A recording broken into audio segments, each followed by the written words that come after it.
जी, प्रश्न पूछिए। जी सर जी, नमस्कार। नमस्कार। मैं छत्तीसगढ़ से बोल रहा हूँ सर। जी। मेरा नाम सिमोन है। जी।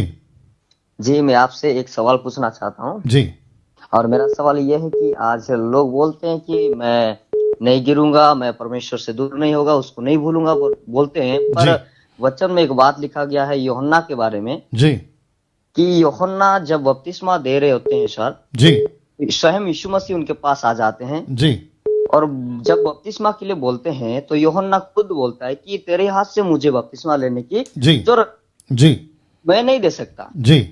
और ये जान जाते हैं। लेकिन और एक जगह पर लिखा गया है कि जब बंदी गृह में यूहन्ना रहते हैं सर, जी।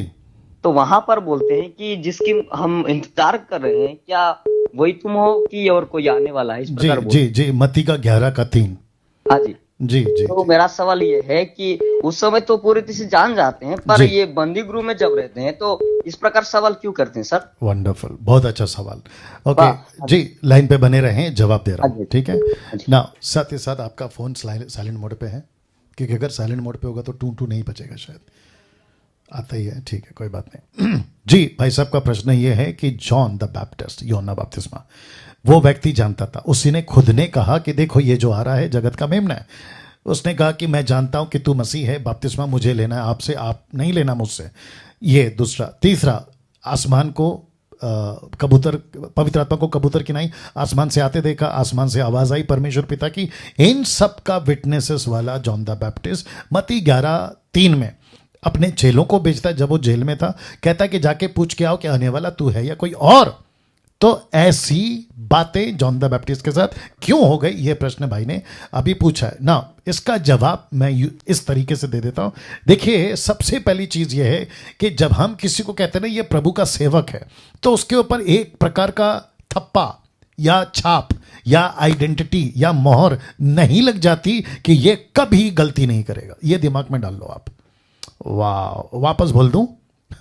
एक व्यक्ति जिसको आप सेवक कहते हो, जिसको आप प्रॉफिट कहते हो, जिसको आप नबी कहते हो, जिसको आप पास्टर कहते हो, जिसको आप अपोस्तल प्रॉफिट कहते हो, यहां तक कि डैनियल राज भी, अगर ये कहते हो कि ये प्रभु का दास है, ये तो कभी गलती नहीं करेगा, ऐसा स्टैंप, थप्पा, छापा नहीं लगाना।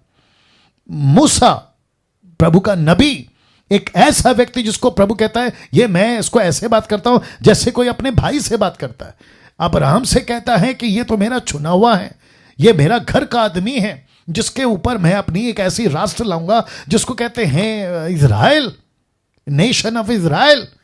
तो ऐसा व्यक्ति, अब्राहम से गलती हुई। क्या गलती हुई? अपनी पत्नी को बहन बना दिया। दूसरा, उसको कहा था विश्वास कर तेरी पत्नी से तुझे बच्चा होगा, बीच में हजीरा को घुसा दिया, जिसके चलते इस्माइल पैदा हो गया। मूसा, चट्टान पे लकड़ी मार दी दूसरी बार, जबकि नहीं मारना था। दाऊद, गलती कर दी। ऐसे कितने लोग हैं जिनसे गलतियां हुई है। तो वापस कहता हूं, जॉन द बैप्टिस्ट को भी आप कैसे देखेंगे, पतरस को आप कैसे देखेंगे, पौलुस को आप कैसे देखेंगे, और सेवकों को आप कैसे देखेंगे। तो वापस कहता हूं, किसी सेवक को ऐसे नहीं कहना कि ये तो सेवक है, इससे कभी गलती नहीं होगी। और उसकी गलती हो गई तो फिर यह भी प्रश्न नहीं उठना चाहिए, अरे ये तो प्रभु का सेवक था, इससे गलती कैसे हो गई। तो मतलब क्या प्रभु ऐसे लोगों को चुनता है? तो इसको दिमाग से निकाल दो, चाहे वो कोई भी क्यों ना हो। परमेश्वर को छोड़ कोई परफेक्ट नहीं है। सबसे गलती होती है, गलतियां करते हैं, और उसके बाद में वो मन फिराते हैं, प्रभु के पास आते हैं। यह अलग टॉपिक है। अब बात करते हैं कि जॉन द बैप्टिस्ट के साथ में कंफ्यूजन कैसा है। भाई साहब, आप लाइन पे बने रहिए। हाँ जी। हाँ जी। जी, और साथ साथ में सुनते रहिएगा, ठीक है ना। अब बात करते हैं जॉन द बैप्टिस्ट को कंफ्यूज क्यों हो गया। एक व्यक्ति कहता है कि ये है मसीहा। नाउ आपको जानना होगा, भाई साहब मुझे नहीं पता आप बाइबल कब से पढ़ रहे हैं, लेकिन अगर आप टोटल हिस्ट्री पढ़ोगे, मसीहा का इंतजार हो रहा था। थोड़ा लंबा खींच रहा हूं, कोई बात नहीं, लेकिन बहुत अच्छा प्रश्न है, उसका जवाब भी तगड़ा होना चाहिए। मसीहा का इंतजार हो रहा था, जिसकी प्रोफेसी करी दानियल ने, जिसकी प्रोफेसी करी मूसा ने, the book of exodus chapter 18 में, जिसके चलते बहुत सारी प्रोफेसी की बातें यशाया, यिर्मयाह, हिजकियेल, आमोस की किताब, यशाया की किताब 9वां अध्याय, ऐसे मसीहा का इंतजार हो रहा था। और मसीहा का इंतजार का मतलब है एक राजा का इंतजार हो रहा था, जिसके चलते ज्योतिषों ने कहा कि यहूदा के कौम में एक राजा पैदा हुआ है। मत्ती 2:2।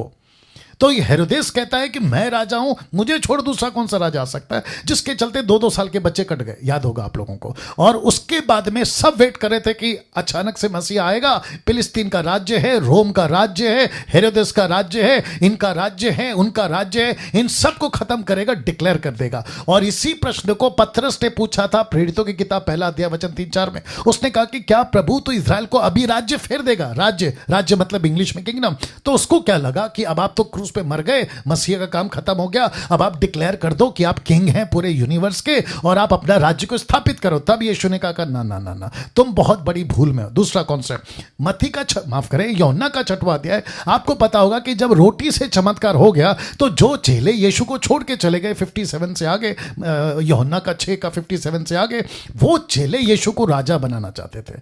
तो सबको लगा कि यीशु राजा बनेगा, राज्य करेगा, राजा बनेगा, राज्य करेगा। भाई साहब आप सुन रहे, आशा करता हूं। तो जिसके चलते जब यीशु का प्रचार शुरू हुआ, बहुत ध्यान से सुनिएगा, तो यीशु के प्रचार में क्या था? एक गाल पे कोई मारे तो दूसरा दे दो। ये राजा का नेचर नहीं है, ये राजा का स्टाइल नहीं है। राजा का मतलब क्या है? जिसने तलवार चलाया उसको तलवार से काट दो, ये राजा का सिस्टम है, ये राजा का एटीट्यूड है। फिर यीशु कहता है गाली दे तो तुम उसको आशीष दो, श्राप दे तो उसके लिए प्रार्थना करो, एक कुर्ता ले जाए तो पैजामा उतार के दे दो, एक मील जाए तो दूसरे मील चले जाना।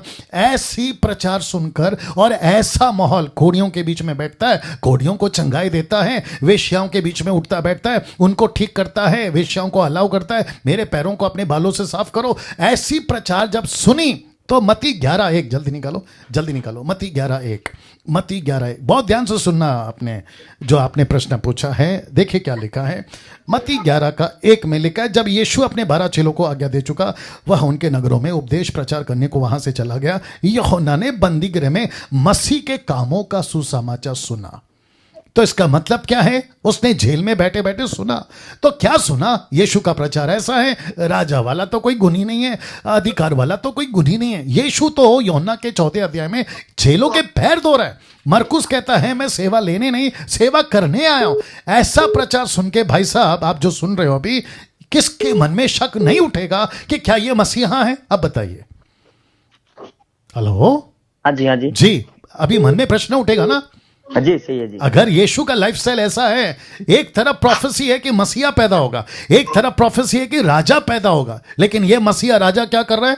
चेलों के पैर धो रहा है, घोड़ियों के बीच में उठ रहा बैठ रहा है, और ऊपर से पापियों को प्यार करता है, कहता है पापियों को प्यार करता हूं। तो ऑब्वियस है ना सर। इसलिए फिर उसी 11:5 में लिखा कि धन्य है वो जो मेरे कारण ठोकर ना खाए। तो फिर यीशु ने कहा कि जाके बोलो, अंधे देखते हैं, लंगड़े चलते, सुसमाचार का प्रचार किया जाता है। तो जॉन द बैप्टिस्ट को वहां पे क्लियर हो गया सर, मैसेज पहुंचने के बाद, ओके इसका प्रचार अलग है लेकिन यही मसीहा है, इसकी बातें अलग है लेकिन यही यीशु है। That's it. आशा करता हूं आपको जवाब मिल गया। जी बहुत बहुत धन्यवाद जी। Thank you. अद्भुत रीति से आपने जवाब दे दिए। जी, God bless you. Thank you. Okay.